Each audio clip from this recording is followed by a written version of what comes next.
Oi, queridos, mais uma vez estamos aí de juntos, usando a palavra de Deus. Hoje, dia 30 de junho de 2020. E hoje eu quero falar, para você que dá o título aí, né, sobre a supervisão de Jesus.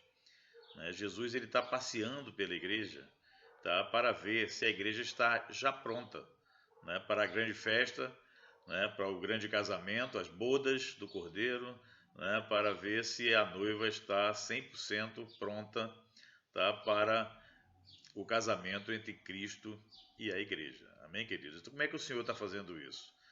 Né? O que é que nós precisamos estar ajustando? A gente vê que nessa festa muitas coisas já foram providenciadas. Né? E o vestido de noiva é o que está faltando. Né? Por isso que está falando de tomar as medidas. Anota aí Apocalipse 22, versículo 14 e também Apocalipse 19, versículo 7. Tá? Nós já temos a casa, né? João 14, 2 fala isso, o noivo e a noiva, tá? E já temos o anel, que é o Espírito Santo, e a festa já está programada, Lucas 12, 37. Então Jesus, nessa medição que ele está fazendo com a noiva, tá faltando o quê? O vestido da noiva, né? Eu lembro das noivas, né, que vão tomar as medidas dos vestidos ali antes do casamento, né? Sempre que vai lá, peraí, emagreceu mais, dá um ajuste aqui, dá um ajuste ali, tá? E eu vejo a igreja hoje passando por isso, tá? Nós temos que estar avaliando, tá, como nós estamos, né? Deixar Jesus nos supervisionar. Lá em Ezequiel 40, tá? Do 40 ao 42, capítulo 40, 41 e 42, ali aparece 38 vezes, tá? A palavra medir, né? Falando sobre medir. E o comecinho dele aqui no capítulo 40, né? Eu vou ler para vocês só o comecinho, para vocês entenderem mais ou menos que linha que nós vamos tomar hoje aqui. Fala assim a palavra de Deus. No ano 25 do nosso cativeiro, no princípio do ano, no 10º dia do mês, 14 anos depois que a cidade foi conquistada, naquele mesmo dia veio sobre mim a mão do Senhor e me levou para lá. Em visões de Deus, me levou à terra de Israel e me pôs sobre um monte muito alto, sobre o qual havia como que um edifício de cidade para o lado sul. E havendo-me levado ali, eis que um homem cuja aparência era como a de bronze, tendo um cordel de linho na sua mão e uma cana de medir, e estava em pé na porta. E disse-me o homem, filho do homem, vê com os teus olhos e ouve com os teus ouvidos, e põe no teu coração tudo quanto eu te fizer ver, porque para te mostrar foste tu aqui trazido. Anuncia, pois, à casa de Israel tudo quanto vires. E havia um muro, tá? Guarda bem essa palavrinha muro, que nós vamos falar também sobre a questão do muro, a questão da separação, a gente tem falado sobre isso, tá? E fala, havia um muro fora da casa, em seu redor e na mão do homem uma cana de medir, de 6 côvados, cada um dos quais tinha um côvado e um palmo. E ele mediu a largura do edifício, uma cana, e a altura, uma cana. Então veio a porta que estava para o caminho do oriente e subiu pelos seus degraus, mediu o umbral da porta, uma cana de largo e outro umbral, uma cana de largo, e aí por aí vai, né? Esse livro de Ezequiel todo, o capítulo 40 e ao 42, falando, tá?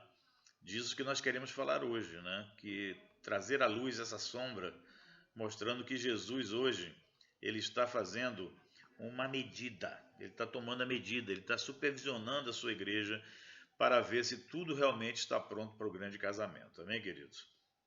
A parábola das 10 virgens, a gente tem falado tanto sobre isso, né? Ela nos ensina que Deus ele nos trata, tá, individualmente. Ele está nos medindo, tá? Ele está vendo realmente que tudo está de acordo, né, para o dia do casamento. E lá, como eu falei em Apocalipse 11, 1 e 2, nosso texto, né, a Bíblia fala o seguinte: foi-me dada uma cana semelhante a uma vara, e foi-me dito: levanta-te e mede o templo de Deus, e o altar, e os que nele adoram. Mas deixa o átrio que está fora do templo, não meças, porque foi dado aos gentios. Tá? Então aí a gente começa a ver também, tá, essa separação que eu quero falar hoje.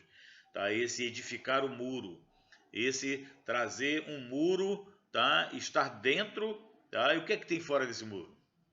O que é que vai ficar de fora desse muro? Tá? Isso tudo que a gente tem que começar a entender. Tá? O que é que nós estamos fazendo, tá? Que temos que continuar fazendo. Agora, o que é que nós estamos fazendo que nós temos que deixar de fazer? O que não estamos fazendo que temos que passar a fazer? O que é que não estamos fazendo que temos que continuar não fazendo?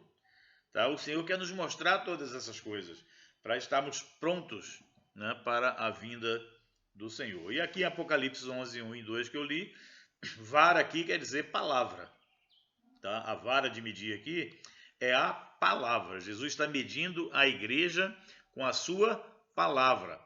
A palavra, queridos, é o espelho onde nos vemos, né? Se nós estamos ou não iguais ao que o Senhor quer, né, que estejamos, tá certo? Então, a palavra de Deus é o nosso espelho que vai nos mostrar se nós estamos como o Senhor quer ou não.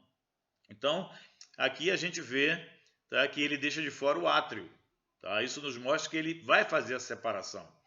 Tá? O que acontece hoje é que a gente vê assim um evangelho aí que prega o reino de Deus como assim um reino da penumbra, né? Parece que tudo assim muito escuro, pouca luz, e você vai andando naquilo, convivendo com aquilo anos dentro da igreja, vivendo o reino de Deus de uma forma assim meia penumbra, né? Sem enxergar todas as coisas, né? Ou como aquela historiazinha da terceira porta.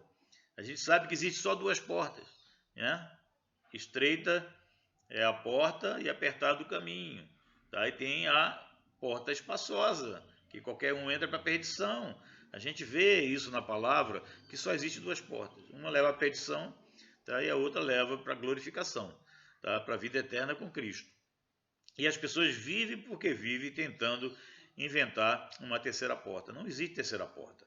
Essa muralha, tá? Ela vai ter dois lados. Quem está dentro e quem está fora. Tá? Quem está com o Senhor e quem está longe do Senhor. Tá? Então só existem duas portas. A porta estreita, o caminho apertado que conduz para a vida. Mateus 7,14.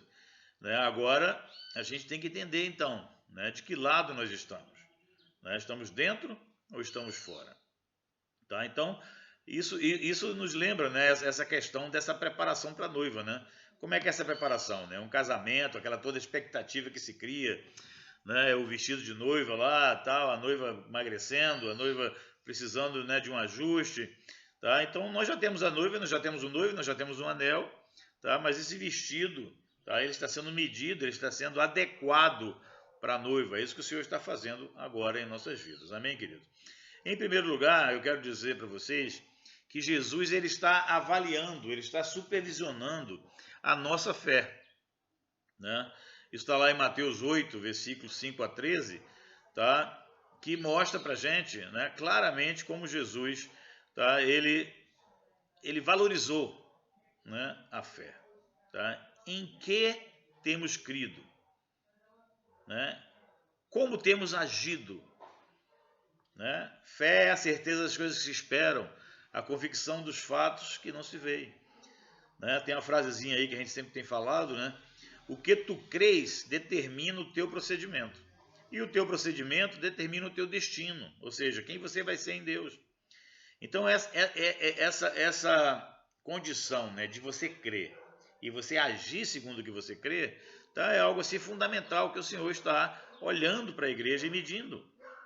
Né? A gente vê lá o exemplo lá das cataratas do Niágara, né, quando o Godin atravessou, né, um equilibrista atravessou num cabo de aço, e daqui a pouco, né, ele é aplaudido e ele pergunta: quantos creem que eu posso agora voltar nesse cabo de aço aqui com alguém nas minhas costas? Todo mundo aplaudiu e todo mundo creu.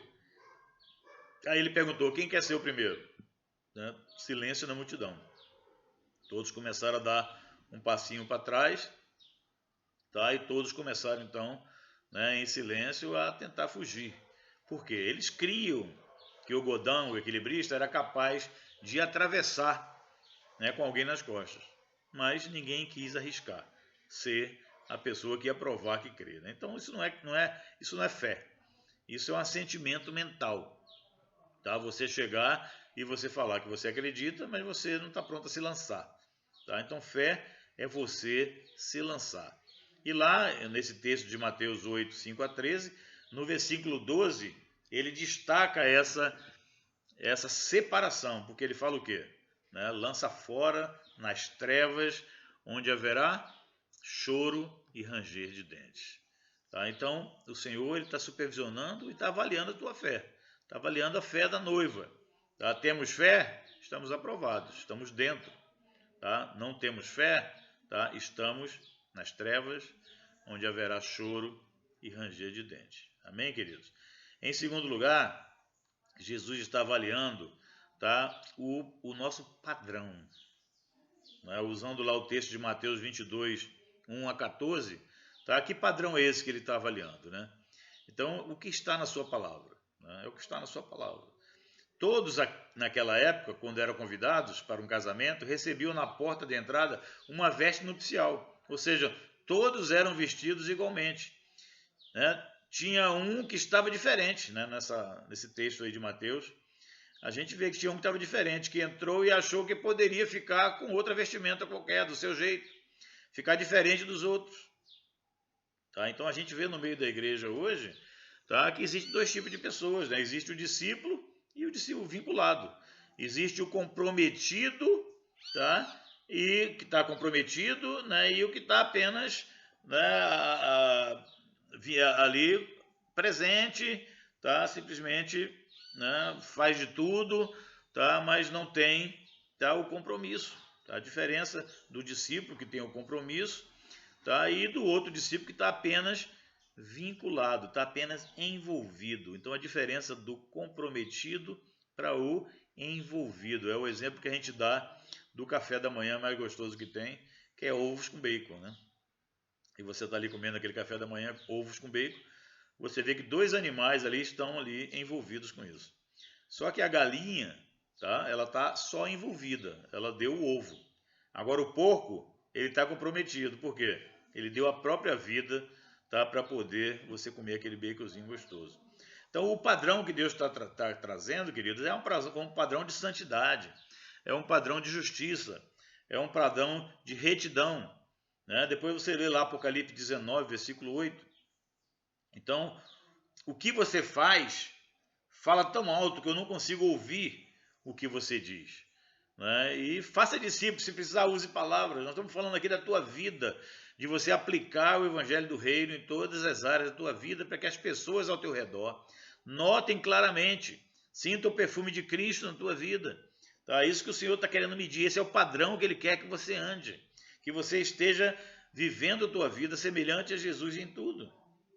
Lá no versículo 11, fala de vestes de núpcias. Né? Ou seja, é querer andar conforme os seus próprios caminhos, não se submeter, falta de compromisso. Tá? É quem estava sem as vestes nupciais. Tá? Então, disse então o rei aos servos: amarrai-o de pés e mãos e lançai-o para fora nas trevas, onde haverá pranto e ranger de dentes. Aqui também o Senhor está avaliando, tá, o que é absoluto, o que é relativo. Tá? Então a gente não pode absolutizar o relativo, nem relativizar o absoluto. Tá? Nós temos que saber o que é absoluto no reino de Deus, na palavra. O Senhor está fazendo essa separação, tá? E está vendo quem vai ficar dentro e quem vai ficar fora. O muro é para dividir, é para mostrar essa separação muito clara. Quem vai ficar com o Senhor e quem vai ser amarrado de pés e mãos, lançado para fora nas trevas, onde haverá pranto e ranger de dentes. Então nós temos que estar dentro do padrão, vivendo a nossa vida aqui semelhantes a Jesus em tudo. Tá? Esse é o nosso objetivo, esse é o Evangelho, as boas novas que nos foi trazida, amém? Que nós podemos viver hoje aqui na terra, tá? Como semelhantes a Jesus em tudo, amém, queridos? O terceiro ponto, tá? Jesus está avaliando o serviço dos santos, né? Lá em Mateus 25, de 14 a 30. Tá? Depois você acompanha todos esses textos aí, com calma. Tá? Agora, que serviço é esse que o Senhor, né, está falando? Né? Que Ele está avaliando o serviço dos santos, né? O serviço comum de todos os santos. Né? O ganhar e edificar vidas, o fazer discípulos. Então, a chave nessa parábola que está lá em Mateus 25, 14 a 30, tá? É que ninguém ficou sem receber algo. Todos tinham algo. Uns receberam uma medida maior, outros uma medida menor, mas todos receberam uma medida. Agora a diferença é o quê? Está nos que fizeram com que receberam. O que é que fizeram com que receberam? Né? Quantos têm enterrado o seu talento? O que é que tens você, né? O que é que tu tens feito, né, com ele, com esse teu talento? A igreja é o local que você se mostra sem querer e é tratado sem pedir. Tá? Então, a conversão de uma pessoa, tá, começa primeiro com o abrir da tua boca. Tá? 3 etapas para uma pessoa se converter. A primeira, tá, começa com o abrir da tua boca. Tudo começa comigo. Tá? Eu fui chamado para testemunhar, para testificar sobre Jesus. Olha lá depois em Atos 9 e Atos 10, né? Tanto a história de Saulo quanto a história de Cornélio. Né? Como é isso, esse princípio tem que ficar claro. Tá? E o Senhor está medindo esse serviço dos santos. Você está enterrando o teu talento ou se você está multiplicando ele. Então, a primeira etapa depende de você abrir tua boca e você começar. A segunda etapa, tá, pertence ao Espírito Santo, pois é ele quem convence, tá, o pecador do pecado, da justiça e do juízo. A gente sabe disso. O simples é com a gente, o complicado é com o Senhor. Amém? E ainda tem uma terceira etapa que pertence ao homem que você está falando, ao contato lá que você está falando, pois é ele quem decide, né, obedecer ou continuar independente. Por isso você tem que levar ele sempre a tomar uma decisão. Amém, queridos?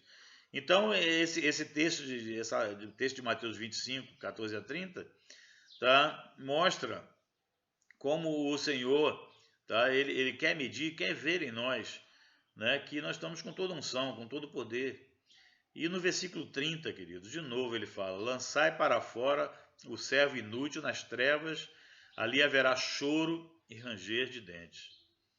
Tá? Então tem muitos textos na Bíblia que falam sobre os que ficarão de fora, né?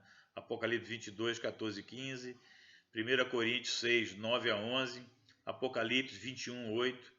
Tá? Então, você pode olhar também lá em Lucas 14, 35, Lucas 14, 34 e 35, quando fala da questão do sal.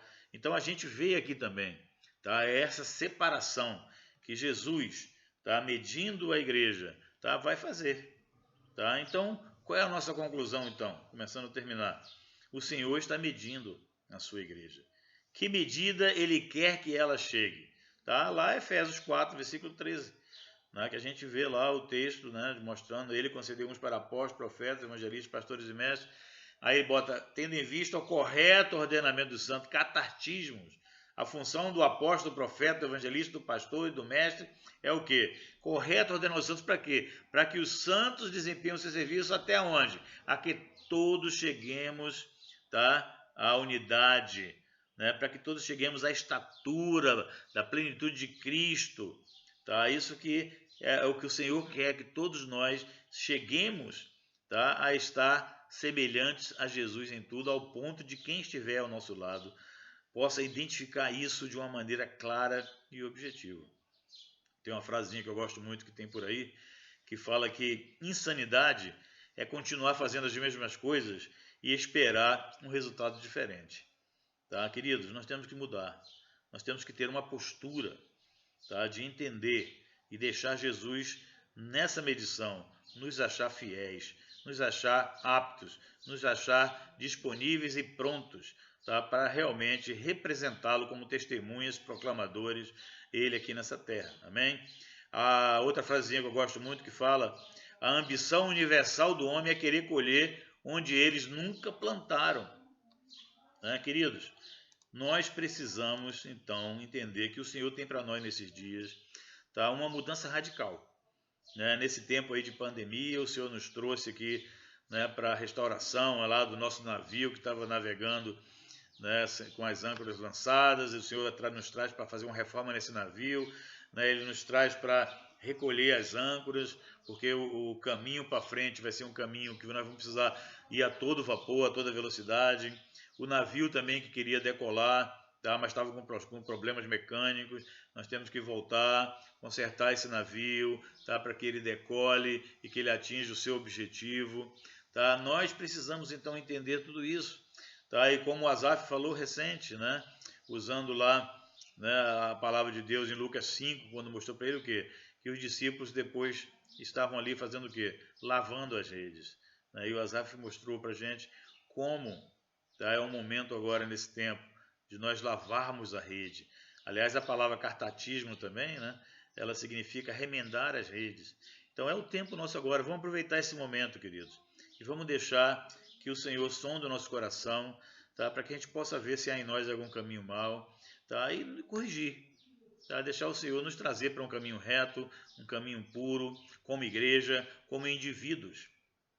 O objetivo sempre, tá? Olhar para a palavra de Deus, o nosso espelho, e ver que nós estamos sendo semelhantes a Jesus em tudo. Mais uma vez, catequizando para vocês, semelhantes a Jesus em quê? Perdoando como Jesus, pregando como Jesus, servindo como Jesus, sendo santos como Jesus, sendo mansos e humildes como Jesus, tá? Então, todas essas características, amando como Jesus, tá? Nós precisamos então pegar isso, queridos, e entender que o Senhor tá nesse detalhe final aí, tá? Esse vestido que está ali, Apocalipse, que nós lemos, tá? É o que o Senhor está fazendo, tá? Nos trazendo tudo que falta, nos edificando, tá? Para que nós possamos hoje, aqui e agora, nessa terra, viver, tá? Essa eternidade, que é conhecer ao único Deus verdadeiro e a Jesus Cristo, Filho, a quem Ele enviou, tá? Então essa é a palavra de Deus para nós. Jesus está supervisionando a sua igreja, individualmente, tá? E coletivamente.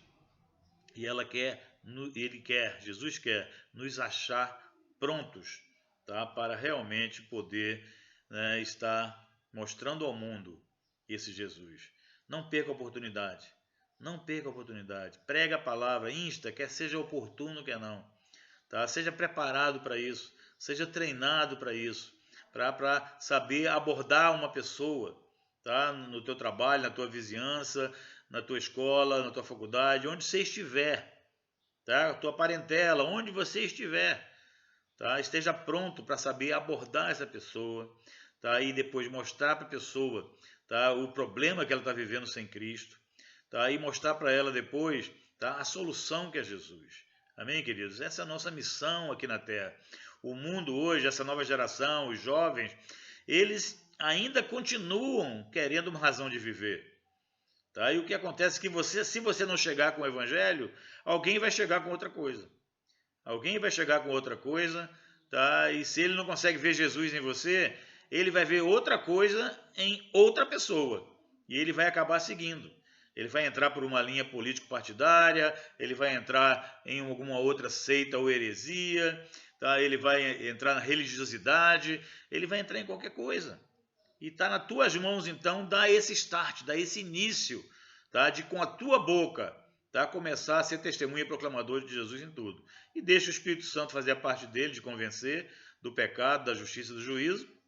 E vamos crer que a pessoa, então, tá? Vai poder, né? Depois de você fazer, né? Levar ela a tomar uma decisão, né? O apelo ao veredito, como eu já falei aqui, tá? Em outro vídeo aí, tá? De você ver pessoas salvas, pessoas acrescentadas à igreja. Amém, meus amados? Isso que o Senhor está nos chamando.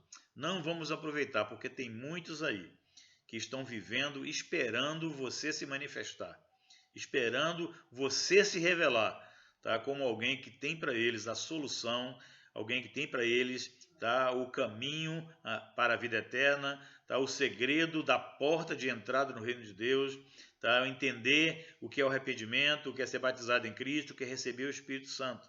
Então essa é a sua missão, esse é o seu chamado. E o Senhor quer ver se você está agindo nessa fé, se você está dentro do padrão, tá? E se você entende, tá? O sacerdócio dos santos. Todos nós somos sacerdotes diante de Deus e temos uma missão. Temos um ministério comum de ganhar e edificar vidas, de fazer discípulos para Jesus. Amém, queridos? Aproveita isso, deixa Jesus fazer essa avaliação, sonda o teu coração e vamos juntos nesse caminho do crescimento, da maturidade, da santificação e da frutificação. Amém, queridos? Até a próxima. Um grande abraço.